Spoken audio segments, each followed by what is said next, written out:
DD किसान, बदलते भारत की शान।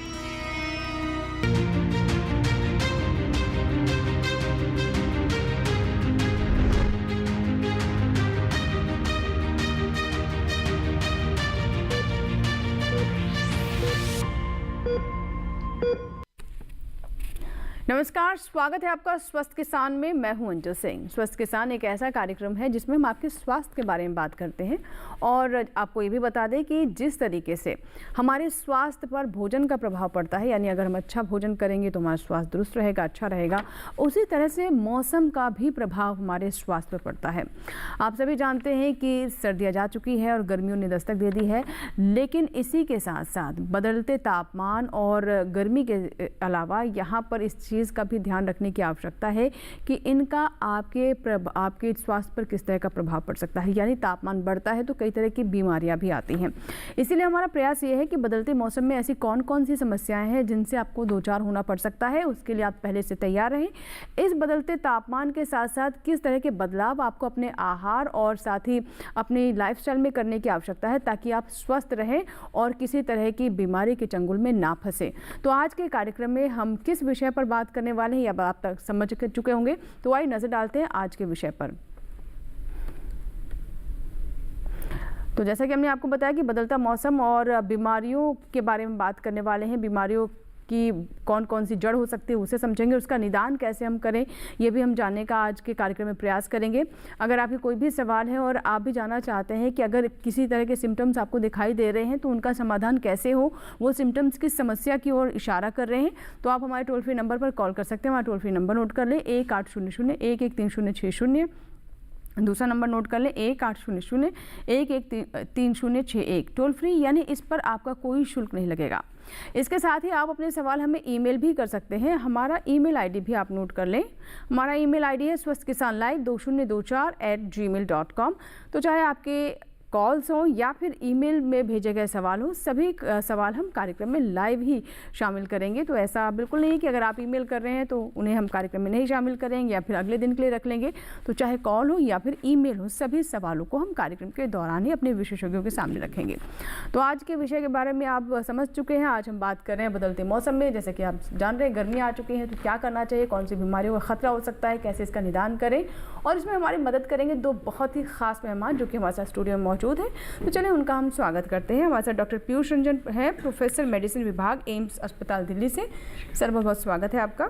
और हमारे साथ डॉक्टर योगेश चंद्र ओरवाल जी हैं, कंसल्टेंट प्रोफेसर मेडिसिन विभाग, सफदरजंग अस्पताल दिल्ली से। आपका भी सर बहुत बहुत स्वागत है।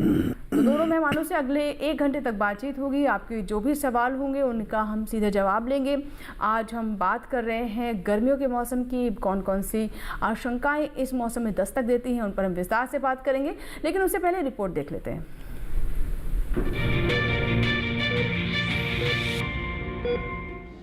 नमस्कार, मैं हूं आपकी एआई एंकर भूमि और आज हम बात करेंगे बदलते मौसम में सेहत की देखभाल पर, जिससे आप खुद को बीमारियों से बचा सकें। सर्दियों के अंत में तापमान का उतार चढ़ाव अक्सर देखने को मिलता है, जिससे शरीर की प्रतिरोधक क्षमता प्रभावित होती है। ऐसे में सामान्य सर्दी, फ्लू और सांस से जुड़ी संक्रमण की समस्याएं हो सकती हैं। अगर आपकी नाक लगातार बह रही है, पोस्ट नोजल ड्रिप हो रहा है, बुखार 100.4 डिग्री से अधिक है, सांस लेने में कठिनाई हो रही है या लगातार खांसी बनी हुई है, तो यह संक्रमण के लक्षण हो सकते हैं। अगर गहरी सांस लेने पर सीने में दर्द महसूस हो तो यह निमोनिया का संकेत भी हो सकता है। इन समस्याओं से बचने के लिए शरीर की इम्यूनिटी मजबूत होना जरूरी है। इसके लिए विटामिन सी का सेवन करें, जो एक शक्तिशाली एंटीऑक्सीडेंट है और शरीर को संक्रमण से लड़ने में मदद करता है। नींबू, संतरा, कीवी, पपीता, अमरूद और अनानास जैसे फल विटामिन सी के बेहतरीन स्रोत हैं। इसके अलावा शिमला मिर्च में भी पर्याप्त मात्रा में विटामिन सी पाया जाता है।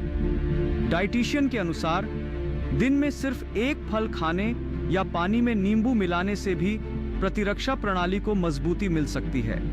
शरीर की सुरक्षा प्रणाली को बेहतर बनाने के लिए ब्लड सर्कुलेशन का सही रहना भी जरूरी है। इसके लिए नियमित रूप से एक्सरसाइज करें, जो शरीर में ऑक्सीजन के सही वितरण और सेलुलर फंक्शन को बेहतर बनाती है। व्यायाम के साथ साथ संतुलित आहार का सेवन भी बेहद महत्वपूर्ण है, जिससे शरीर को जरूरी पोषण मिले और रोग प्रतिरोधक क्षमता मजबूत बनी रहे। स्वस्थ रहने के लिए जंक फूड से बचें और हरी सब्जियों का अधिक सेवन करें। खुद को हाइड्रेट रखना भी बहुत जरूरी है ताकि शरीर से विषैले तत्व बाहर निकल सकें। बाजार में मिलने वाले कृत्रिम पेय पदार्थों की जगह दही, सत्तू और नारियल पानी का सेवन करें। इसके अलावा तरबूज, खरबूजा, ककड़ी और खीरे को अपने आहार में शामिल करें ताकि शरीर को आवश्यक पानी और पोषक तत्व मिलते रहें। बदलते मौसम में खुद का ख्याल रखें, सही आहार लें और नियमित व्यायाम करें ताकि आप स्वस्थ और ऊर्जावान बने रहें। हमेशा सतर्क रहें और अपनी सेहत को प्राथमिकता दें।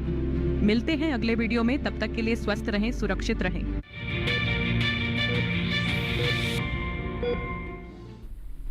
तो भी आपने रिपोर्ट देखी जिसमें हमने आपको मोटे तौर पर इस विषय को समझाने का प्रयास किया। अगर आपके कोई सवाल है तो आप हमें कॉल करें, हमें ईमेल करें।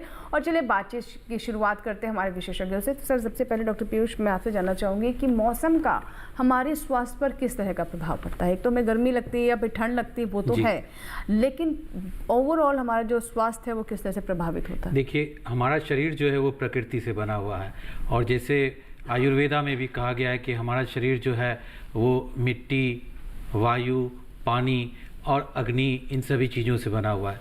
तो जब हमारा पूरा तत्व ही नेचुरल है तो नेचर, मदर नेचर, और मदर नेचर का एक इम्पॉर्टेंट कंपोनेंट मौसम के साथ इसका बड़ा नज़दीकी संबंध है।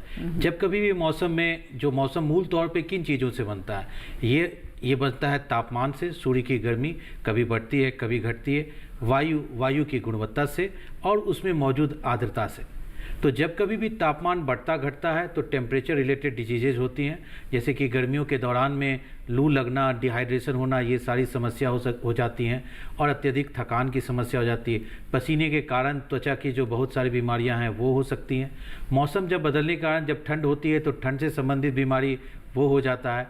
और मौसम में ही जब एक मानसून का जब हो जाता है, जब बारिश हो जाता है, तो बारिश में और बाकी दिक्कतों के साथ फूड पॉइजनिंग और इनके साथ साथ जो मच्छर वेक्टर बॉर्न डिजीज जो होता है वो भी हमारे साथ हो जाता है, वो उससे भी हमें देखना पड़ता है। जी डॉक्टर योगेश, मैं आपसे समझना चाहूँगी कि मुख्य रूप से जब मौसम बदलता है, एक तो ये हुआ कि गर्मी आई, सर्दी आई, बरसात आया, वो तो अलग बात है, लेकिन जो एक ट्रांजिशन फेज होता है, इसमें कौन कौन सी बीमारियां होने का खतरा ज़्यादा बढ़ जाता है, चाहे वो हम ठंड से गर्मी की ओर जा रहे हैं या गर्मी से ठंड की ओर जा रहे हैं, क्योंकि ट्रांजिशन फेज कमोबेश एक ही जैसा ही है। जी, ये ट्रांजिशन फेज जो है, इसमें बड़ी सतर्कता रहने की ज़रूरत है।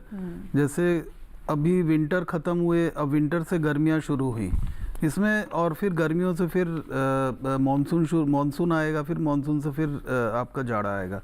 तो इस ट्रांजिशन फेज़ में ऐसा देखा गया है कि ये वायरसेस काफ़ी एक्टिवेट हो जाते हैं और काफ़ी लोग जो है खांसी के शिकार हो जाते हैं, और जुखाम बहुत लोगों को होता है, और यूजुअली जो है कई बार उसमें फीवर भी आ जाता है। जी। और बुखार भी ऐसा होता है कि जो कि सर दर्द के साथ, उल्टी के साथ, तो इसमें बॉडी एक भी बहुत ज़्यादा होता है, शरीर में दर्द भी काफ़ी होता है। तो ये यूजुअली सेल्फ लिमिटिंग डिजीजेज हैं, इसमें 3 से 5 दिन में अपने आप ये ठीक हो जाता है, लेकिन ये बदलते मौसम में काफ़ी ज़्यादा लोगों को ये दिक्कत होती है। जी बिल्कुल। तो जैसे कि आपने अभी यहाँ पर जिक्र भी किया, तो सर मैं अभी एक दर्शक है, उनका कॉल ले लूँ, उसके बाद इस पर फिर से आऊँगी, क्योंकि अभी हम देख रहे हैं कि हम अक्सर बातचीत करते हैं तो कहते हैं अभी तो सर्दियाँ नहीं आई और अभी से तुम्हें सर्दी ज़ुकाम हो गया, लेकिन ये क्यों होता है? सर्दी, ज़ुकाम, बुखार, और जैसे कि आपने बताया कि उल्टी की भी समस्या हो रही है, तो इसके बारे में थोड़ा और विस्तार से बात करना चाहूँगी। लेकिन उससे पहले एक दर्शक है, विपिन है, जिन्होंने सागर से हमें कॉल किया है, मध्य प्रदेश के सागर से। विपिन जी, बताइए क्या सवाल है आपका? जी नमस्ते मैम। नमस्कार विपिन जी। जी मैम, बदलते मौसम के बारे में है मेरे 2 सवाल है। जी, पहला मैं जानना चाह रहा था कि जैसे गर्मियों का मौसम शुरू हो रहा है, तो इस मौसम में तरबूज है, खरबूज है, शरबत है, अगर ठंडा फ्रिज का पानी है, तो ये चीजें शुरू करते हैं बहुत सारे लोग, तो उन्हें इसके साइड इफेक्ट भी दिखाई देते, मतलब निमोनिया हो गया, बुखार आ गया, फिर सर्दी जुकाम।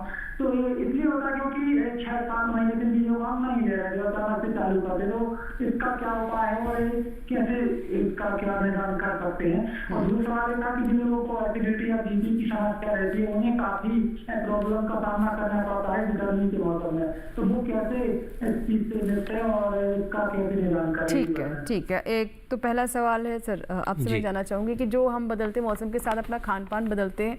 शायद ये सवाल सीधे उससे जुड़ा हुआ है कि गर्मियाँ आती हैं तो हम ज़्यादा ठंडी चीज़ों का सेवन करते हैं और कई बार उसके तकलीफ हो जाती है। जी, मैं ये बताना चाहूँगा कि जैसा कि पोरवाल सर ने भी कहा कि बदलते मौसम में जो सर्दी की समस्या होती है वो एक वायरल इलनेस होता है। तो कभी कभी मौसम जब बदलता है तो पूरे विश्व में जो है वो वायरस का एक वेव सा चलता है। तो ये सबसे पहली भ्रांति है कि ठंड पानी पीने के कारण निमोनिया हो जाता है। ये तकनीकी तौर पर गलत बात है।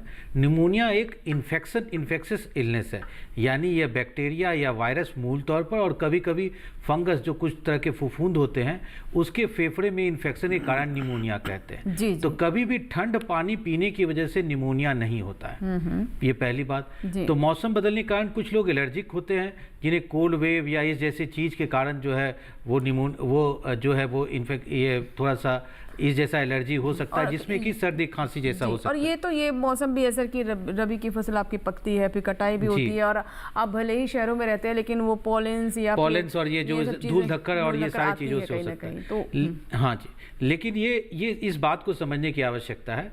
दूसरा ये कि आप किसी भी तरह का पर्टिकुलर टाइप का फूड खाने से कभी भी कोई इन्फेक्शन ये चीज़ें नहीं, ये जस्ट एक संयोग की बात है कि जिस मौसम में जो हम लोग फ्रिज का ठंडा पानी पीना शुरू करते हैं उसी दौरान जो है वायरस का वेव होता है, उसके कारण हो जाता है। अच्छा सर, जैसे विपिन जी का ही सवाल, तो मैं थोड़ा इस पे और आपसे जानना चाहूँगी कि ये आमतौर पर हम सुनते हैं कि आप बाहर से आए हैं तो अचानक से ठंडा ना पिए, बाहर जा रहे हैं तो बहुत ज़्यादा बाहर भी ठंडा ना पिए, तो ये मतलब क्या वाकई में इसका कुछ प्रभाव पड़ता है? देखिए, मोटे तौर पर क्या होता है कि अगर आप बाहर जाके ठंडा या ये पी रहे हैं तो उसके कारण फूड पॉइजनिंग और ये सारी चीज़ें बाहर में जो कोई भी हम खाते हैं अगर वो आसानी से उसमें साफ सफाई को अगर नहीं बरता गया है तो छूने और इसके कारण भी कई तरह के वायरल इन्फेक्शन ये हो सकते हैं।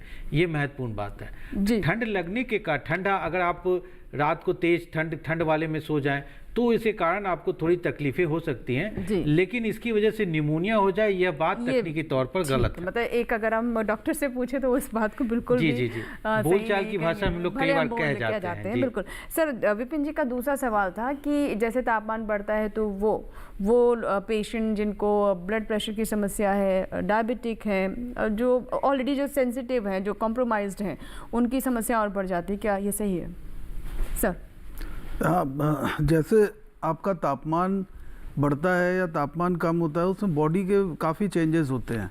जैसे कई पेशेंट्स होते हैं जो कि कुछ ब्लड प्रेशर की दवाइयाँ रेगुलर वे में विंटर में वो बढ़ा देते हैं। यूजुअली ऐसा होता है कि विंटर में वैसो कंस्ट्रिक्शन होता है, ब्लड वेसल्स कंस्ट्रिक्ट करती हैं तो उनका ब्लड प्रेशर ऑटोमेटिक थोड़ा सा रेज्ड हो जाता है। तो कई बार डॉक्टर्स उनको एडवाइस करते हैं आप विंटर में दवाइयाँ बढ़ा दीजिए, बॉडी स्ट्रेस में और फिर जैसे ही गर्मी शुरू होती है, जब स्वेटिंग शुरू हो जाती है तो उनका सॉल्ट लूजिंग हो जाता है, सॉल्ट लॉस होता है तो उनका ब्लड प्रेशर नॉर्मल आ जाता है ऑलमोस्ट। और उसमें कई बार ऐसे डायूरेटिक वगैरह देते हैं या कुछ और दवाइयाँ देते हैं जिससे कि आपका ब्लड प्रेशर कंट्रोल होता है। तो उससे क्या है कि वो ऑलरेडी डिहाइड्रेशन में चले जाते हैं। तो वो हमको ध्यान रखने की ज़रूरत है कि कई बार हम लोगों को ब्लड प्रेशर की दवाइयाँ कम करनी पड़ जाती है गर्मियों में। जी बिल्कुल। तो because of the excessive sweating and loss of sodium. Doctor से इस बारे में कंसल्ट करें। मैं सर आपसे आगे बात करूंगी इस पर और थोड़ा सा विस्तार से, लेकिन एक दर्शक है नईक अहमद है जिन्होंने हमें कॉल किया है।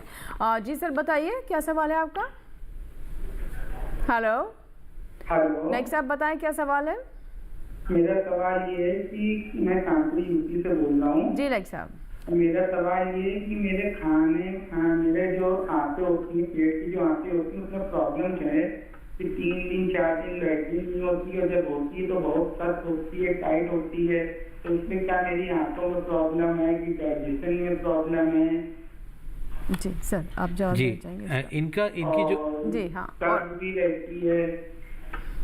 देखिए, इन्हें मूल तौर पर कब्जियत की समस्या है और कब्जियत का एक जो जनरल इलाज ये होता है कि आप अपनी फिजिकल एक्टिविटी को बढ़ाएं, भोजन में जो तरल पदार्थ है हाइड्रेशन उसको ज़्यादा करें, रफेज की मात्रा जैसे कि हरी पत्तीदार सब्जियां, साग सब्जी, इन सभी चीज़ों को ज़्यादा से ज़्यादा खाएं। तो इसके द्वारा इन चीज़ों का पालन करने के बाद कई बार जो है आपका जो है वो कब्जियत जो है वो ठीक हो जाएगा, बावल हैबिट जो है वो रेगुलराइज्ड हो जाएगा।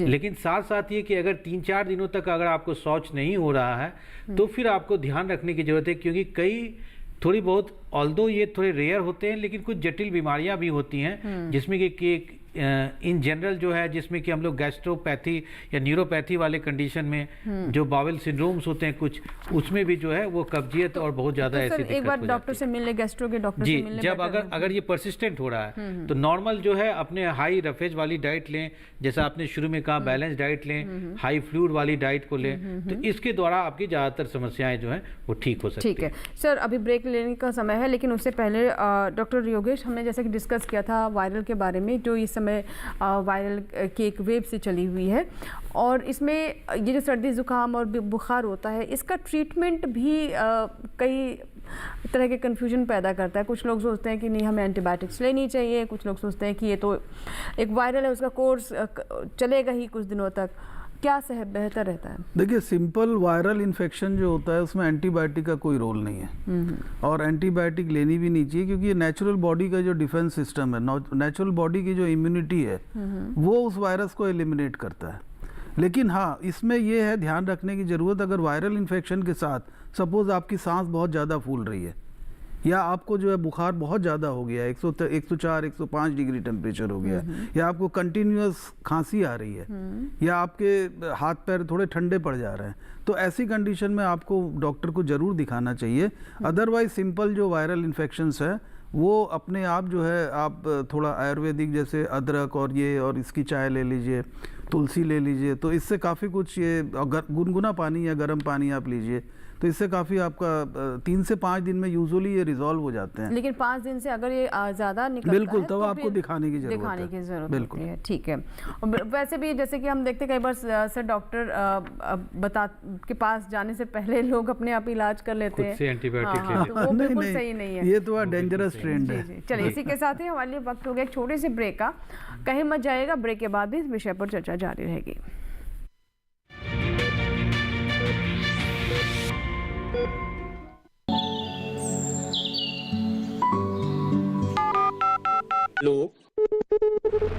कार्यक्रम के पहले कॉलर जुड़ के हम इस बीच हमारे पास कुछ ईमेल्स भी आए। सवाल पूछिए अपना। जाड़े में जो मक्का पैदा करेगी, इनमें कौन सी सावधानी बरतनी? गर्म इलाकों के लिए आप HRM 99 इनसे आप कुछ फल ले सकते हैं। जैस्मीन के पेड़ पे जैस्मीन उसको पूरी खुली धूप चाहिए। फसल में कीट लगा हो या कोई बीमारी, पशुपालन में हो कोई दिक्कत, या चाहिए कोई जानकारी, फोन उठाइए, नंबर मिलाइए और कहें हेलो किसान।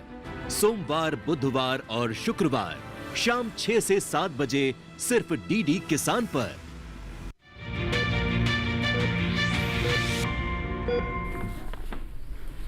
ब्रेक के बाद एक बार फिर आपका स्वागत है। आप देख रहे हैं स्वस्थ किसान। अगर आप अभी अभी हमारे साथ जुड़े हैं तो आपको बता दें कि आज हम बात कर रहे हैं बदलते मौसम में कौन कौन सी बीमारियां हो सकती है और कैसे इनका निदान किया जाए। आप हमें हमारे टोल फ्री नंबर पर कॉल कर सकते हैं, हमें ईमेल भी कर सकते हैं। सभी सवाल हम लाइव कार्यक्रम में शामिल करेंगे। इस बीच एक दर्शक हमारे साथ जुड़े हैं, रणवीर जी हैं फोन लाइन पर। आइए हम बात करते हैं। जी रणवीर जी, स्वागत है आपका। हरियाणा से हमारे साथ आप जुड़ रहे हैं, बताएं क्या सवाल है रणवीर जी? जुकाम रहता है मुझे। जुकाम रहता है सर, आप इजाज़त देना चाहिए, कुछ पूछना चाहते हैं? अच्छा, आप जुकाम रहता है जी, हमेशा आपको जुकाम रहता है या फिर वो कुछ मौसम में ज्यादा? 5 दिन हुए जी मैं जुकाम है, मौसम परिवर्तन हुआ जी वो जो। अच्छा जी, तो देखिए जुकाम से बचने के लिए इसके 2-3 उपाय हैं। सबसे पहले जिन लोगों को जुकाम, सर्दी, खांसी ऐसा हो तो वो अपने हाइड्रेशन लेवल को ये दुरुस्त करें। हर दिन कम से कम 3 से 4-5 लीटर पानी पिए। अगर ठंड पानी से दिक्कत है तो आप पानी को हल्का गुनगुना करके पी सकते हैं, नंबर 1। नंबर 2, डॉक्टर की सलाह के बाद आपको कुछ खास तरह की दवाइयाँ जो कि एंटीहिस्टामिनिक्स ये दवाइयाँ कहती है वो आपको लेना पड़ सकता है। जुकाम ज़्यादातर वायरल इलनेस होता है, इसलिए इसमें एंटीबायोटिक का कोई रोल नहीं होता है। लेकिन अगर आपको एक बार ठीक होने के बाद फिर से तेज़ बुखार हो, खांसी अगर आपकी बढ़ जाए और उसमें बलगम जो है वो पीला का रंग का होने लग जाए, तब फिर आपको हो सकता है कि उसमें फिर से बैक्टीरियल इन्फेक्शन भी साथ साथ हो गया हो। तो उस कंडीशन में आप जा कर के डॉक्टर से सलाह ले सकते हैं। हालांकि ये बैक्टीरियल इन्फेक्शन के जो वायरल इन्फेक्शन होता है, जो विशेष तौर पर इन्फ्लुएंजा होता है और जो कुछ तरह के जैसे कोविड वाला जो हुआ वो भी वायरल इलनेस है, तो उसके लिए भी कुछ दवाइयाँ ये है बाजार में, और विशेष तौर पर ऐसे लोग जिनमें कि रिस्क फैक्टर है, एक्सट्रीम्स ऑफ एज वाले, बहुत छोटे या बुजुर्ग लोग हैं, या फिर ऐसे लोग जिनको कि डायबिटीज़ या फिर गुर्दे की ऐसी समस्या है, तो उन लोगों में कई बार जो है वो एंटीवायरल कुछ ड्रग्स होते हैं, वो आप डॉक्टर की सलाह के बाद ले सकते हैं। आपकी फेफड़े की स्थिति को देख करके कई बार डॉक्टर आपको जो सीजनल फ्लू से बचने के लिए वैक्सीनेशन की भी सलाह दे सकते हैं। और सर जो एक एनुअल वैक्सीन होता भी है फ्लू का, तो जी, वो जी। कितना सजेस्ट करना चाहिए? देखिए, वो एनुअल वैक्सीनेशन जो होता है उसमें कहते हैं 40 से 60% तक इसकी एफिकेसी होती है, और ये हर आदमी के लिए ये यूनिवर्सली कवरेज के तहत आपको एडवाइजेबल नहीं है, यानी हर आदमी इसका नियम तौर पर ले, ऐसा जो है गाइडलाइंस में नहीं आया। जी, जी। इसके दो विशेष मायने हैं। पहला मायने ये हुआ कि जब कभी भी ये इन्फेक्शन, जो कोई भी सांस लेता है उसको 1 साल में 3 या 4 बार जो है वायरल इन्फेक्शन हो जाता है। चूँकि ये इतने सटल होते हैं, इतने कम होते हैं, मतलब इनकी सीवियरिटी इतनी कम होती है, 3 से 5 दिन तक ये खुद ब खुद ठीक हो जाते हैं। इस चीज़ के लिए इसे बहुत ज़्यादा लेने की आवश्यकता नहीं होती है, नंबर 1। नंबर 2, जो इसके लिए अगर हम वैक्सीन लेते हैं तो हर साल जो इन्फ्लुएंजा का जो वैक्सीनेशन जो वायरस होता है वो अपना चाल चरित्र चेहरा बदलता रहता है, जिसको कि हम लोग एंटीजेनिक शिफ्ट या ड्रिफ्ट ऐसे करके कहते हैं। तो इसी चीज़ के लिए ये वैक्सीन जो है वो बहुत ज़्यादा कारगर नहीं हो पाता है, और एक बार इन्फेक्शन होने से जो स्वस्थ आदमी 3 से 5 दिन में खुद ब खुद ठीक हो जाता है, और उसके बाद नेचुरल इम्यूनिटी उस पर्टिकुलर स्ट्रेन के लिए हो जाती है। तो जैसा मैंने बताया कि उसके लिए कुछ खास सेगमेंट के लोग होते हैं, जैसे बहुत सीनियर सिटीजन, 65 साल से अधिक उम्र के आदमी, बहुत छोटे बच्चे जिनमें इसको कवर किया जाता है, या ऐसे लोग जिन्हें की क्रॉनिक इलनेस है, फेफड़े की बीमारी है या डायबिटीज़ है जो अनकंट्रोल रहता है, गुर्दे की समस्या है, तो ऐसे लोगों को डॉक्टर की सलाह के बाद ये वैक्सीन लेने की सलाह दी जाती है। जी जी। सर अब हम आते हैं कि ये इन्फेक्शंस हमें होते क्यों हैं। हमारी शरीर की अपनी प्रतिरोधक क्षमता होती है, तो डॉक्टर पीयूष, जैसे कि आपने बताया कि हमारी बॉडी वैसे भी 3 से 5 दिनों में इसे ठीक कर लेती है, लेकिन कुछ लोगों में ऐसा नहीं हो पाता है। तो डॉक्टर योगेश, मैं आपसे जानना चाहूँगी कि ये क्यों होता है हर व्यक्ति के लिए अलग? कुछ लोग इसे झेल जाते हैं, कुछ लोग लंबा बीमार पड़ जाते हैं, कुछ लोगों को दवाएं लेनी पड़ती है, कुछ लोग तो हॉस्पिटल तक पहुंच जाते हैं। तो इसमें हमारी जो प्रतिरोधक क्षमता है, इम्यूनिटी है, उसका कितना बड़ा रोल है? एक्चुअली अगर आपकी इम्यूनिटी अच्छी है और अगर आप रेगुलर व्यायाम कर रहे हैं, आपका खान पान अच्छा है, आप योगा करते हैं, सब करते हैं, तो आपको ये जो है वायरल इन्फेक्शंस यूजुअली जैसा बताया 3 से 5 दिन में ठीक हो जाता है। लेकिन कई बार जैसे बच्चों में इम्यूनिटी उतनी डेवलप नहीं होती है, जी जी। या फिर आपको कोई ऐसी बीमारी है जैसे कि उसमें इम्यूनिटी आपकी हैम्पर हो रही है, जैसे आपको कोई लीवर की बीमारी हो गई, या फिर आपको किडनी की बीमारी हो गई, या आपको डायबिटीज़ हो गया, या आपको और भी दूसरे इन्फेक्शन जैसे HIV है, HIV में जैसे आपकी इम्यूनिटी पूरी सप्रेस्ड हो जाती है, या फिर आप कोई ड्रग्स ले रहे हैं, इम्यूनोसप्रेसिव ले रहे हैं आर्थराइटिस की वजह से या और दूसरी कई बीमारियों की वजह से, कुछ ऐसी ड्रग्स होती है जिसमें आपकी इम्यूनिटी सप्रेस हो जाती है। तो ऐसे कंडीशंस में ये जो भी वायरल इन्फेक्शन है ये कई बार घातक हो सकते हैं। जी जी। तो इसमें बड़ी सावधानी की ज़रूरत है, और ये फिर आपको डॉक्टर से ज़रूर सलाह लेना चाहिए। अगर आपकी इम्यूनिटी अच्छी नहीं है और आपको वायरल इन्फेक्शन हो रहा है तो फिर आपको जरूर दिखाना चाहिए डॉक्टर से। सर अब मैं आती हूँ, चलिए तो हमने ट्रांजिशन की बात की, लेकिन गर्मियाँ देखिए आ ही गई, 40-40 डिग्री तक तापमान जा रहा है बहुत जगहों पर, और इस बार तो मौसम विभाग ने भी कहा है कि जो हीट वेव्स हैं वो प्रोलॉन्ग होंगे, मतलब इस बार हीट वेव्स के डेज ज़्यादा होंगे जी। तो हमें उसके लिए भी तैयार हो जाना चाहिए। लू भी चल रही है राजस्थान में, तो कुछ क्षेत्रों में लू भी चल रही है जी जी जी। तो गर्मियों में किस किस तरह की हीट से जुड़ी हुई समस्याएं हो सकती हैं?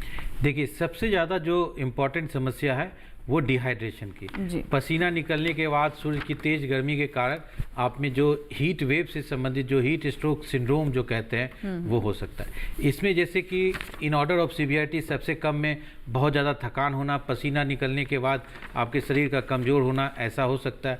और ज़्यादा होने पर आपको तेज़ बुखार आ सकती है, और ज़्यादा जो इसकी सीवियर फॉर्म में जो है वो आपको मेंटल कन्फ्यूजन और दिमाग में बेहोश पड़ने जैसी चीज़ें हो सकती है। ये एक स्पेक्ट्रम ऑफ इलनेस हुआ।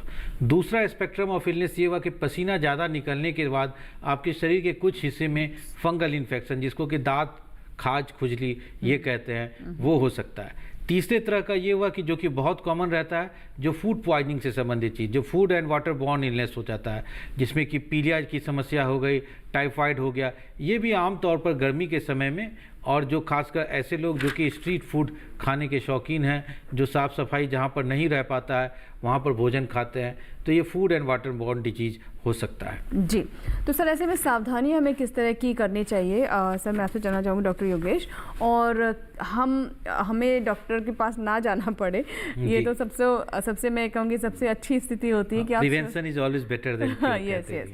तो घरेलू स्तर पर हम क्या उपचार कर सकते हैं इस हीट, जब तापमान बढ़ रहा है, पारा ऊपर जा रहा है, और किस तरह की सावधानियां बरतें? मैं विशेष तौर पर बच्चों और बुजुर्गों के बारे में भी जानना चाहूँगी। देखिए, इसमें सबसे ज़रूरी बात यह है कि आप डायरेक्ट जो सनलाइट में आप एक्सपोज़र जितना कम रखें वो उतना अच्छा है, चाहे बच्चे हों चाहे बुज़ुर्ग हों, है ना।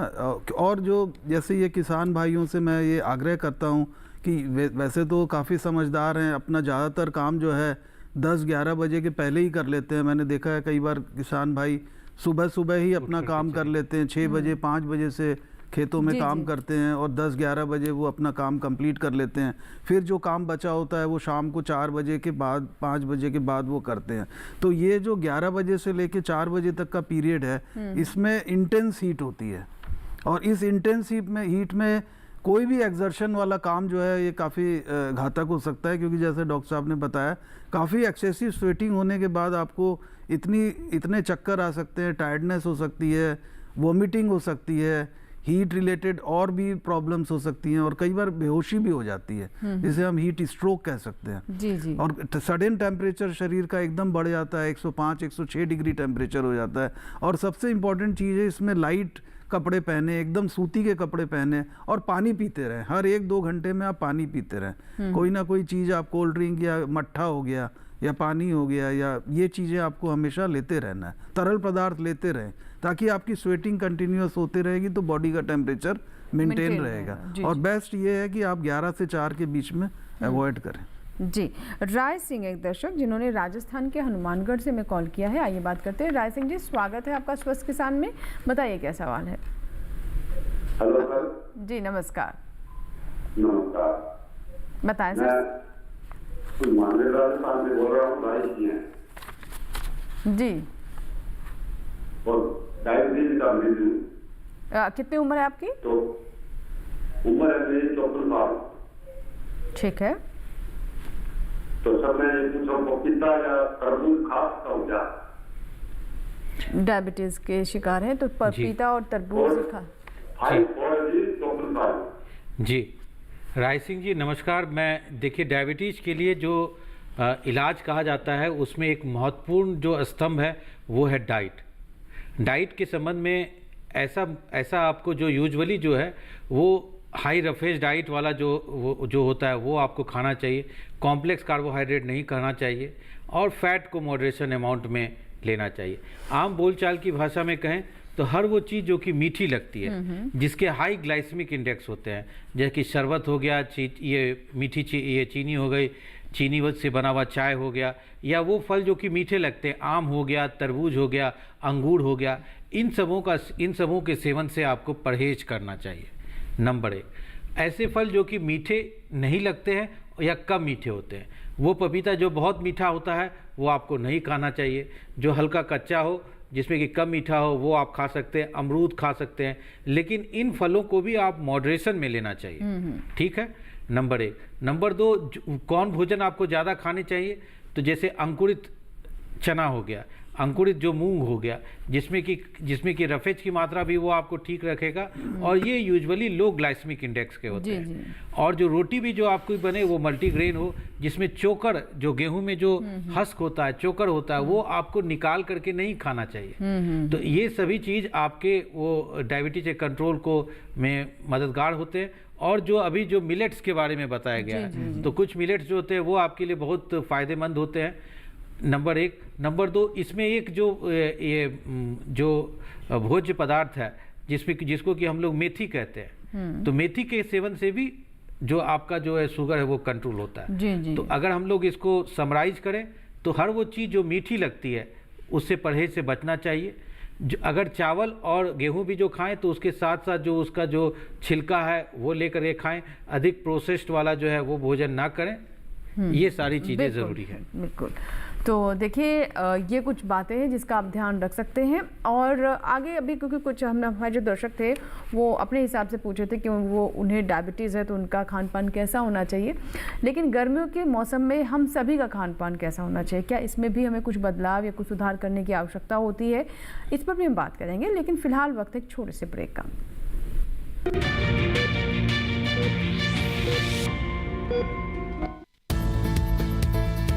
किस फसल की क्या है चाल, किस मंडी का क्या है हाल, उतरते चढ़ते भाव का असर,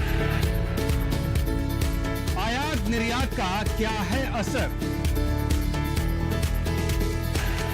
कैसा रहेगा आगे बाजार, बताएंगे मंडियों के जानकार। देखिए मंडी खबर सोमवार से शनिवार शाम 5 बजे सिर्फ दूरदर्शन किसान चैनल पर।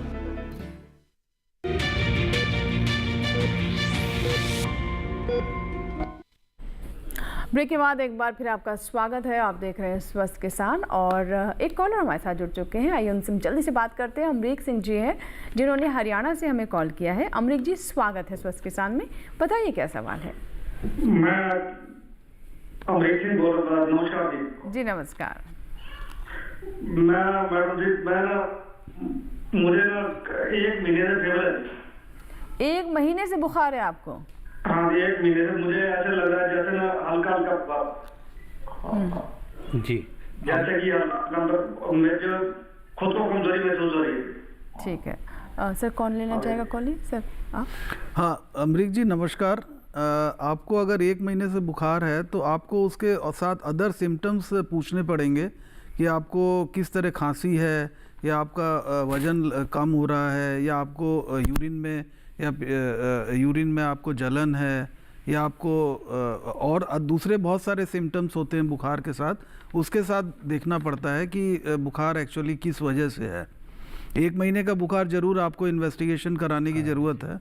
और सबसे पहले थर्मामीटर लेकर के माप लें, क्योंकि वो कह रहे हैं कि फेब्राइल सेंसेशन हो रहा है, बुखार जैसा लग रहा है, हल्की बुखार हो रही है। तो आप थर्मामीटर लेकर के नाप ले। ये डॉक्टर को भी समझने में मदद मिलेगी कि बुखार कैसे ये हो रहा है। और जैसा सर ने बताया कि डॉक्टर भी कई बार कहते हैं कि आप एक नोट बनाएं, ये टेम्परेचर चार्ट बना करके रखें। हाँ। जी लेकिन कुल मिलाकर अमरीक जी हम आपको यही कहेंगे, जैसे हमारे एक्सपर्ट्स का कहना है कि 1 महीने तक बुखार आना ये राइट सिम्टम्स नहीं है। हो सकता है अंडरलाइन कोई और भी समस्या चल रही हो, तो ऐसे आप डॉक्टर के पास ज़रूर जाएं, इसका उचित इलाज कराएं और जो भी टेस्ट है वो भी ज़रूर करवा लें। अब सर जैसे कि हमने खान पान की बात की थी, तो मैं डॉक्टर योगेश साहब से समझना चाहूँगी कि गर्मियों में हमारा भोजन कैसा होना चाहिए, क्योंकि हम देखिए सर्दियों में हमारी बॉडी ठंड की वजह से स्ट्रेस में होती है और हमें एक तरीके से ऊर्जा चाहिए होती है, हम ज़्यादा भोजन खाते हैं उस वक्त। लेकिन गर्मियों में इसका उल्टा होता है, तो क्या किस तरह का भोजन होना चाहिए और मेटाबॉलिज्म पर किस तरह का प्रभाव पड़ता है तापमान के साथ? जैसे गर्मियों में हम लोगों ने पहले ही डिस्कशन किया हुआ है कि ये हमारे पास जैसे कुछ भोजन ऐसे हैं जैसे खीरा है, ककड़ी है, तरबूज है, खरबूज है और रफेज है, और ये फ्रूट्स जो है इनका सेवन आप ज़्यादा करो। स्पाइसी और तली हुई चीज़ों का सेवन आप कम करो। और बहुत सारा जैसे आप खाने में जितना आपको भूख है थोड़ा सा आप उसका 20 से 25% कम खाएं, ताकि आपको डाइजेशन में सुविधा रहे। और एकदम सोने के पहले आप मत खाओ, कम से कम 3 घंटे पहले आपको 2 से 3 घंटे पहले खाना चाहिए, ताकि आपके बॉडी में डाइजेशन होने का पूरा वक्त मिलता है। आप एकदम खा के अगर आप लेट जाओगे तो आपको बड़ी प्रॉब्लम होगी। तो फैटी फूड आप अवॉइड करिए, आप रफेज और लो कैलोरी फूड लीजिए, और आप स्मॉल एंड फ्रीक्वेंट मील्स लेंगे, वो ज़्यादा आपको ठीक रहेगा। जी सर, आप कुछ कहना चाहेंगे? जी इन सभी चीज़ों के साथ साथ ये ज़रूरी है कि आप जो पानी की मात्रा जो है उसे समुचित रखें, जिससे कि आपका हाइड्रेशन लेवल हाई रहे। तो यह बात समझना जरूरी है कि डिहाइड्रेशन क्या है और कब हम मानेंगे कि हम पानी जो प्रचुर मात्रा में ले रहे हैं। अमूमन अगर आपको एक नॉर्मल आदमी को 3 लीटर तक का पानी, 3 से 4-5 लीटर तक का पानी जो है गर्मियों के मौसम में लेना चाहिए। नंबर 1। नंबर 2, जब कभी भी आप बाहर जा रहे हैं 10 बजे से या 11 बजे आपको धूप में एक्सपोज करें, उसके पहले जो है आप 1 लीटर पानी पी लें, ठीक है। और जब कभी भी आपको ये देखना चाहिए कि एक दिन में अगर आपको 4 से 5 बार तक अच्छी मात्रा में पेशाब हो रहा है, मतलब आप एडिक्वेटली हाइड्रेटेड हैं। और अगर आपको पेशाब की मात्रा में कमी हो गई है और आपको धूप में ज़्यादा ये जाना पड़ रहा है, तो आपको ये समझना चाहिए कि आप डिहाइड्रेशन की तरफ धीरे धीरे बढ़ रहे हैं। ठीक है, बिल्कुल। चलिए, ये तो बात हुई कि हमारा भोजन कैसा होना चाहिए और हमें पानी भरपूर पीना चाहिए।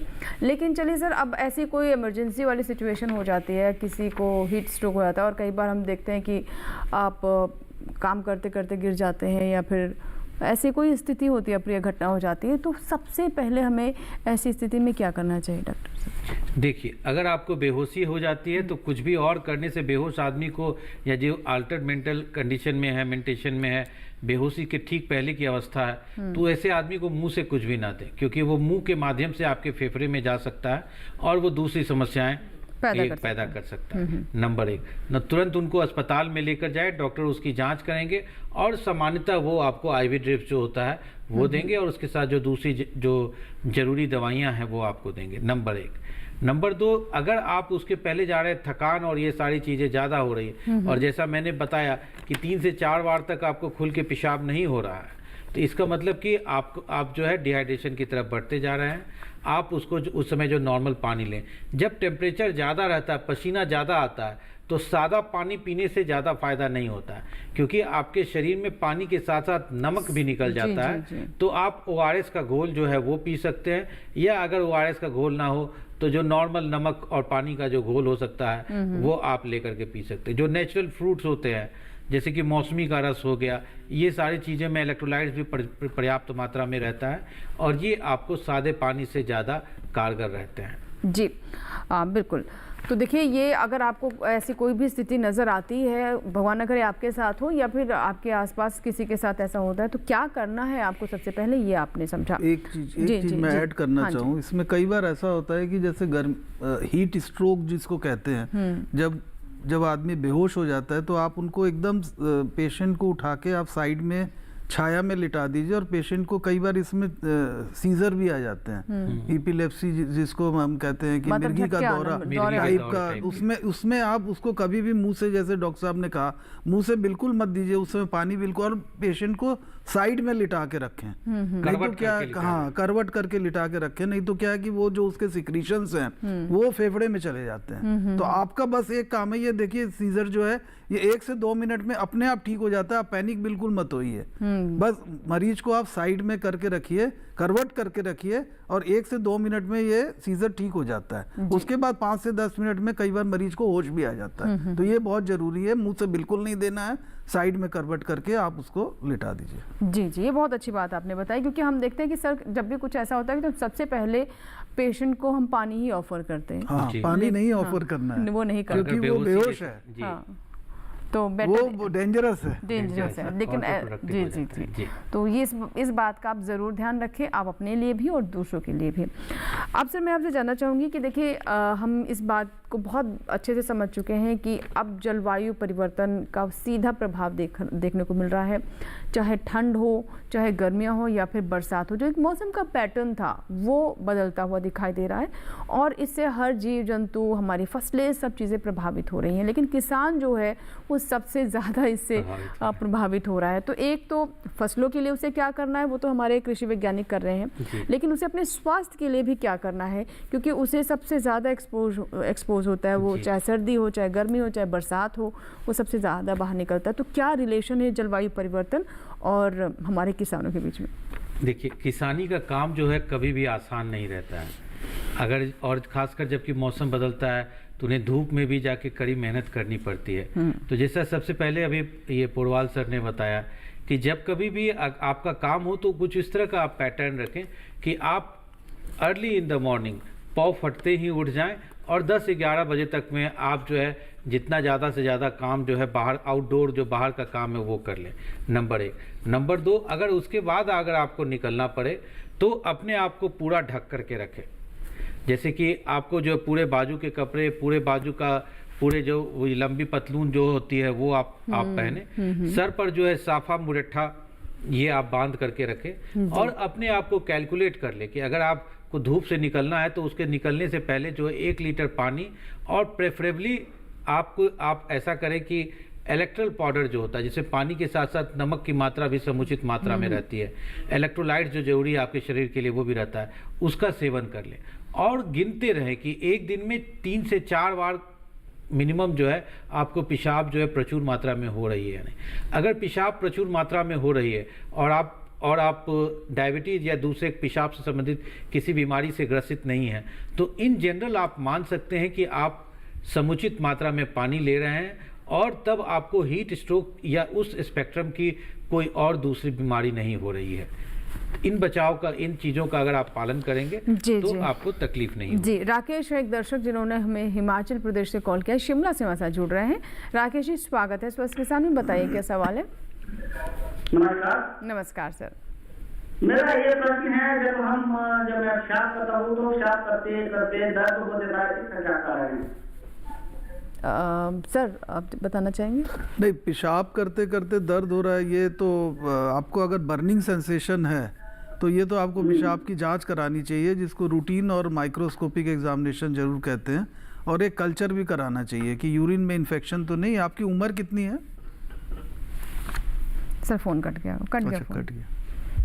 तो जैसे पेशाब में अगर दर्द होता है, अच्छा सर, ये समर्स में भी कई बार समस्या हो जाती है। तो ये कई बार जो है जैसे कड़ा पेशाब हम लोग कहते हैं, तो वो डिहाइड्रेट कंडीशन में जो होता है वो भी ऐसा हो सकता है। तो इसमें आप पानी को लेकर के कर सकते हैं, लेकिन फिर भी आपको दर्द या जलन महसूस होता है तो वो न केवल पेशाब में इन्फेक्शन बल्कि लोकल भी कई बार कुछ और दूसरी तरह की तकलीफ होती है, वो भी हो सकता है। तो आपको जाँच के साथ साथ डॉक्टर से मिलना आवश्यक है।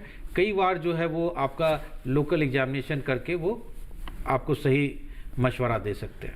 जी जी बिल्कुल, लेकिन कुल मिलाकर देखिए पानी भरपूर पीजिए गर्मियों में, क्योंकि आप बाहर निकलते हैं तो स्वेटिंग होती है, पसीना निकलता है, डिहाइड्रेशन जैसी समस्याएं हो जाती हैं। तो ये स्थिति ना आए तो अपना लिक्विड इनटेक भरपूर रखें, चाहे किसी भी फॉर्म में लें आप वो, लेकिन बेहतर यही है कि आप घर से बाहर निकले तो पानी की बोतल लेकर निकलें, और दिन का अपना टारगेट रखें कि आपको 3 से 4 लीटर पानी पीना ही है।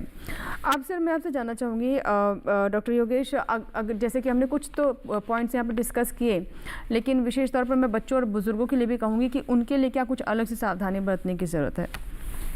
नहीं, उनके लिए सावधानी तो बच्चे जो है वो ज़्यादा एक्सपोज हो जाते हैं, क्योंकि उनका बॉडी सरफेस एरिया के हिसाब से जो है अगर वो सनलाइट को एक्सपोजर होता है तो वो ज़्यादा प्रोन होते हैं हीट स्ट्रोक और हीट एग्जॉशन हीट के रिलेशन में जो है बच्चे और बुजुर्ग ज़्यादा होते हैं, ये प्रोन होते हैं। जी, एक तो उनको ज़्यादा बचा के रखना होगा। ठीक है, रुपेश जी एक दर्शक हैं जिन्होंने बिहार से कॉल किया है, ये बात करते हैं। रुपेश जी बताइए क्या सवाल है? रुपेश जी मुझे सुन पा रहे हैं आप? हेलो रुपेश जी मुझे सुन पा रहे हैं? पहले टेलीविजन को म्यूट कर दें रुपेश जी, हम ताकि आपको स्पष्ट सुन सके। बताइए। पेट में जलन होता है और पेट में जो गैस बढ़ जाता है। सर बताना चाहिए। जी, तो ऐसा इनके लक्षण से जो ये लग रहा है कि वो एसिडिटी जिसको कि हम लोग पेप्टिक अल्सर सिंड्रोम कहते हैं वो हो सकता है, या फिर जो पेट में जनरल अपच और दर्द की समस्या बताते हैं तो वो उसकी वजह से भी हो सकता है। और कई बार बावेल हैबिट अगर नॉर्मल नहीं हो, अधिक कब्जियत या इस जैसा ये चीज़ हो रहा है तो हम लोग इरिटेबल बावेल भी ये कहते हैं। तो मोटे तौर पर जब तक कि ये जो इसके पेट के विशेषज्ञ से मिलते हैं तो इन जनरल जो स्पाइसी भोजन है उसको इन्हें कम करना चाहिए। और भोजन में कुछ खास तरह की चीज़ें जैसे कि खाते समय होता है या खाने के कितने घंटे के बाद होता है, ये पेट में वास्तव दर्द किस तरह का है, जलन जैसा है या पेट भारी जैसा होता है, इन सभी लक्षणों के बारे में पूछ करके उनका परीक्षण करके इनको उचित सलाह दी जा सकती है। बाय दैट टाइम ये जो है अधिक तला भुना भोजन को कम कर सकते हैं, जी। अधिक तेल मसालेदार चीज़ जो तीखा है उसको कम कर सकते हैं, सादा भोजन कर सकते हैं, छोटे छोटे पोर्शन में नियमित अंतराल पर ले सकते हैं और नज़दीक के किसी डॉक्टर से जाकर के अपना परीक्षण करवा सकते हैं। जी जी। अब एक हमारे एक और दर्शक हैं सर, उन्होंने बताया कि उनका वज़न काफ़ी ज़्यादा है, 100 किलो के आसपास उनका वज़न है और इससे उन्हें कई तरह की समस्याओं का गौरव नाम है उनका, और वज़न काफ़ी ज़्यादा है और इससे कई तरह की उन्हें समस्याएं आती हैं। तो ऐसे खाने में उन्हें किस तरह का परहेज़ करना चाहिए, कैसा उनका डाइट होना चाहिए? जी तो सर, वज़न अगर आपका 100 किलो है तो उसमें आपको देखना पड़ेगा कि उसके साथ एसोसिएटेड और दूसरी बीमारियां तो नहीं है आपको, जैसे कई बार डायबिटीज़ हो जाती है, ब्लड प्रेशर हो जाता है, या फिर आपको थायराइड की समस्या हो जाती है, या फिर और भी कोई समस्याएं होती हैं, एंडोक्राइन की और भी समस्याएं होती हैं।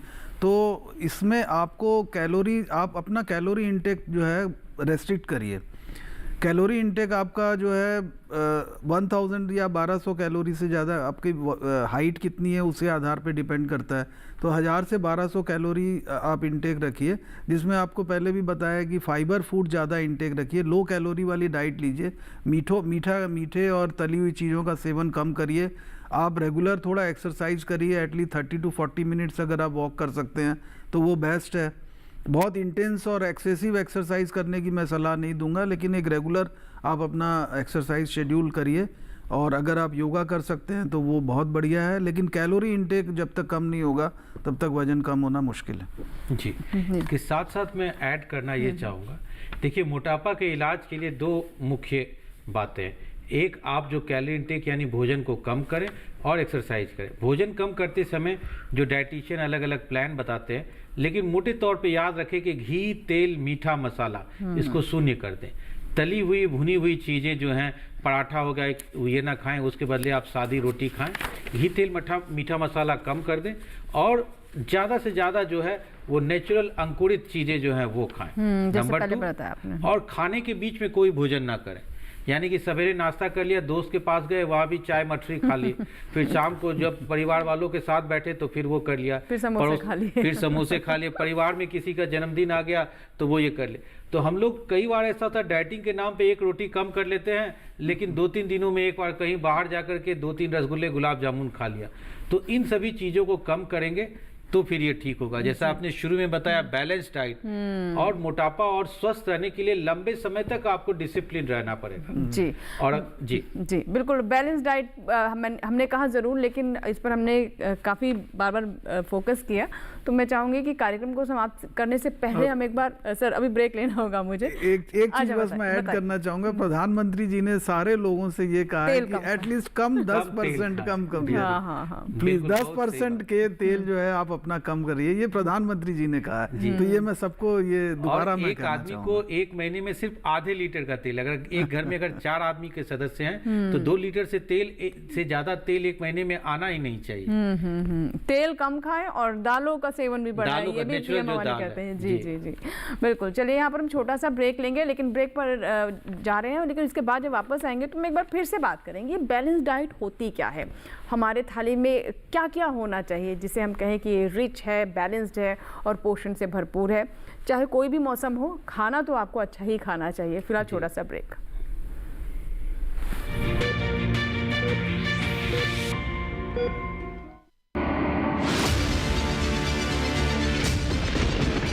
बारिश हो या हो तूफान, ओलावृष्टि या तापमान, या हो पर्यटक स्थलों का पूर्वानुमान, पाला हो या कोहरा हो, या हो वायु की गुणवत्ता, सबकी सटीक जानकारी, सबका सटीक विश्लेषण। देखिए हमारे साथ मौसम खबर में। मौसम खबर, देश के मौसम का सबसे तेज और सटीक विश्लेषण, रोजाना शाम 7:30 बजे डीडी किसान पर।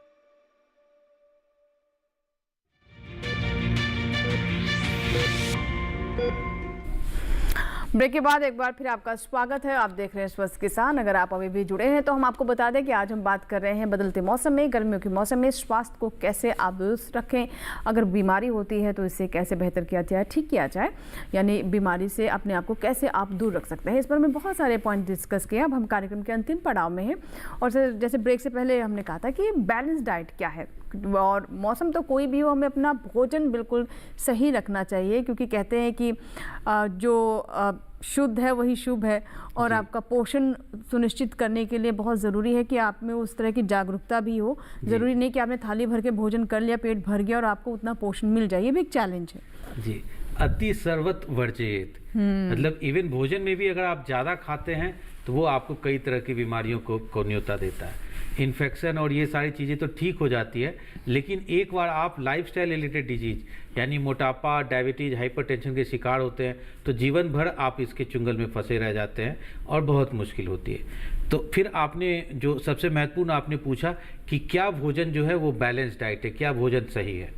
तो यूजुअली जब कभी भी हम लोग जो ऐसा जिसमें कि अनाज हो, यानी कि गेहूं होल पूरा अनाज हो, ऐसा जिसमें कि गेहूं का जो चोकर होता है उसको हटा करके हम नहीं खा रहे हैं, चावल भी पॉलिश नहीं है, दाल भी पॉलिश नहीं है, इसके अलावा जो छिलकेदार जो कोई भी चीज़ें हैं, साबुत दाल हो गया, साबुत जो चावल वाला हो गया, और साबुत छिलके के साथ वाला जो आटा, मल्टीग्रेन आटा, उसके साथ जो हम लोग दाल जो रोटी बनाते हैं, और अभी मिलेट्स के बारे में जो बताया गया है, तो ये सारी चीज़ों को अगर आप खाते हैं तो वो आपके लिए शुद्ध है, नंबर 1। नंबर 2, जैसा माननीय प्रधानमंत्री जी ने भी ने कहा कि तेल ज़्यादा नहीं, और इस तेल में सिर्फ ऐसा नहीं कि सिर्फ सरसों का तेल आता है, हर तरह का तेल, जैसे कि सरसों तेल हो गया, तीसी का तेल हो गया, सनफ्लावर ऑयल हो गया, या फिर जो घी जो कि जिसको कि हम लोग वनस्पति घी कहते हैं, वो सभी भी फैट वाले चीज़ में हो गया। इन सबों की मात्रा एक आदमी में 500 मिलीग्राम से ज़्यादा, ये नहीं 500 ग्राम से ज़्यादा नहीं होना चाहिए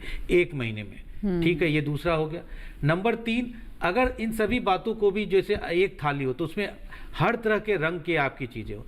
एक अच्छी चीज़ ये हो गई कि जितना भी आप सलाद, खीरा, ककड़ी, गाजर, ये सब से लेकर के आपके में जो ज़्यादा आपके पेट को आपके जो भूख को अगर वो ये संतुष्ट कर रहा है तो वो आप ले सकते हैं। पानी प्रचुर मात्रा में पिएं, और इतनी बातें ना याद रखें तो जो 2 बातें मैं फिर से दोहराता हूँ, घी, तेल, मीठा, मसाला शून्य कर दें, ठीक है। नंबर 2, अंकुरित चीज़ और पूरे छिलके वाली जो अनाज है वो जितना ज़्यादा से ज़्यादा आप खा सकें उससे बनी हुई चीज़ को ये खा लें। 2 भोजन के बीच में कुछ भी ना खाएं। दोस्तों से मिलने जाएं तो समोसा ना ऑफर करें, ना खाएं, सिर्फ सादी पानी आप पी करके रहें, और एक दिन में 3 बार जो आप खाते हैं वही एक जो है आपका भोजन के रूप में ये रखें, और पानी ज़्यादा से ज़्यादा मात्रा में पिएं। इन बातों का आप पालन करेंगे तो आपको ये मोटापा और इससे संबंधित कई बीमारियों से हमेशा बचा करके रखें। और जैसा आयुर्वेद में भी कहा है कि जैसे खाने के 1 घंटे पहले आप पानी पीजिए, जी, और खाने के कम से कम 1 घंटे बाद पानी पीजिए, तो ये बड़ी जरूरी चीज है। भूख नहीं लगेगी बार बार आपको, ये और वो कई तरह से आपके शरीर के टॉक्सिन्स को ये सब फ्लश आउट करेगा। जी जी जी, बिल्कुल। अब सर हमने बहुत आहार पर भी बात कर लिया, हमने किस तरह से आपको लिक्विड का सेवन करना चाहिए, कौन कौन सी बीमारी होनी चाहिए, लेकिन स्वस्थ रहने के लिए साफ़ सफाई भी बहुत ज़रूरी है जी। और गर्मियों के मौसम में हम देखते हैं कि चीज़ें बहुत जल्दी ख़राब हो जाती हैं और गंदगी भी बहुत तेज़ी से बढ़ती है, मतलब मक्खियाँ, मच्छर, ये सब चीज़ें भी होती हैं। तो साफ़ सफाई के एस्पेक्ट से हम बात करें तो कैसे हमें इससे ध्यान रखना चाहिए, क्योंकि उससे भी बीमारियाँ बढ़ती हैं। जी बिल्कुल सही कहा आपने। गर्मी के समय में जो पसीना होता है, पसीना जो है आपके कपड़ों को, विशेष तरह से गंजी बनियान, इन सबों को जो है भिंगा देता है, और भींगने के बाद जो है अगर वो पूर्ण तौर पे नहीं सूखा तो फिर वो आपको जो है वो शरीर के कुछ हिस्सों में दांत, खाज, खुजलियाँ जो है वो ज़्यादा मात्रा में फैल जाती हैं। इसलिए ये ज़रूरी है कि आप ये रेगुलरली जो है स्नान करें। स्नान करने के बाद आप अपने शरीर को पूर्ण तौर पे अच्छे से सुखा लें। अगर पसीना हो जाता है, पसीना के कारण आपके कपड़े गीले हो गए हैं तो कपड़े को बदल लें, और आप अपने आप को ये जो ड्राई जो है वो रखें। नंबर 1 ये बात हो गया। और जब कभी भी अगर आपको खुजली या ये सारी चीज़ का जो फंगल इन्फेक्शन जिसको कहते हैं वो जब कभी भी हो जाता है तो एक तमाम भ्रांति देखी गई कि लोग केमिस्ट से बगैर डॉक्टर से कंसल्ट किए हुए स्टेरॉइड वाली कोई क्रीम लगा लेते हैं। अब पता चला फंगल इन्फेक्शन है और स्टेरॉइड और बढ़ जाता है। जो खुजलाहट में जो तकलीफ की बात क्या है कि ये आपको जो सिम्टम है उसको कम कर देता है, लेकिन ये रेसिस्टेंट हो जाता है। इसलिए ये जरूरी है कि वो आप पहले तो होने न दें, होए तो खुद से आप दवाई बिल्कुल न लें, और जगह किसी भी डॉक्टर को दिखा लें और वो आपको सही ऑइंटमेंट जो है वो सलाह दें। जी सर, अब कार्यक्रम को समाप्त करने का समय हो गया। डॉक्टर योगेश, अंत में हमारे दर्शकों को क्या टिप्स देना चाहेंगे, कुछ और क्लोजिंग पॉइंट्स आपकी तरफ से? नहीं, देखिए हर मौसम बहुत ज़रूरी है। गर्मी भी उतनी ज़रूरी है जितना जाड़ा ज़रूरी है, और मानसून भी ज़रूरी है हमारे लिए, रेन भी ज़रूरी है। तो ये तो एक नेचर का प्रोसेस है, इसको हमको एंजॉय करना चाहिए। कुछ सावधानियों के वजह, कुछ सावधानियां रखें, और आप गर्मी भी एंजॉय करिए, जाड़ा भी एंजॉय करिए, और मानसून भी एंजॉय करिए। जी जी बिल्कुल, और अपने स्वास्थ्य का ज़रूर ध्यान रखें, क्योंकि जब आप स्वस्थ होंगे तभी आप जीवन का आनंद उठा पाएंगे। चलिए, इसी के साथ ही आज के स्वस्थ किसान में फिलहाल इतना ही। आप दोनों मेहमानों का, डॉक्टर योगेश आपका ही बहुत बहुत शुक्रिया, और डॉक्टर पीयूष आपका ही बहुत बहुत धन्यवाद। आज के विषय पर इतनी अच्छी चर्चा की, और बहुत सारे हमारे दर्शक थे, उनके सवालों को भी जवाब दिए। तो अगर आपके कोई सवाल हैं या फिर कोई सुझाव है, फीडबैक हम तक पहुंचाना चाहते हैं, तो आप हमें ईमेल भी कर सकते हैं। आप हमारा ईमेल आईडी एक बार फिर से नोट कर लें, swasthkisanlive2024@gmail.com, ये हमारा ईमेल आईडी है। और अगर आज का कार्यक्रम आपने बीच में से देखा है या फिर किसी जानकारी को आप फिर से सुनना चाहते हैं, तो इसका भी आपके लिए एक हम रास्ता बताते हैं। इसके लिए भी आप हमारा QR कोड अभी स्क्रीन पर दिखाया जाएगा, उसे स्कैन करें। आप स्वस्थ किसान कार्यक्रम को हमारे YouTube चैनल पर भी देख सकते हैं, या फिर @DD किसान चैनल, जो कि हमारा YouTube ID है, इसे YouTube पर जाकर सर्च कर सकते हैं। हमारे चैनल को सब्सक्राइब करें। स्वस्थ किसान के अलावा DD किसान पर प्रसारित होने वाले अन्य कार्यक्रम भी आप हमारे YouTube चैनल पर देख सकते हैं। इसी के साथ ही हम आपसे इजाज़त लेंगे, लेकिन हमें पूरी उम्मीद है कि आज के विषय पर जो हमने चर्चा की है उसका हमारे दर्शक ज़रूर ध्यान रखेंगे, अपने स्वास्थ्य पर पूरा फोकस करेंगे, क्योंकि जब हमारे देश के नागरिक स्वस्थ होंगे तभी हम एक स्वस्थ राष्ट्र की कल्पना कर सकते हैं, और हम विकास के मार्ग पर और तेज़ी से आगे बढ़ पाएंगे। फिलहाल नमस्कार, बने रहें दूरदर्शन किसान के साथ।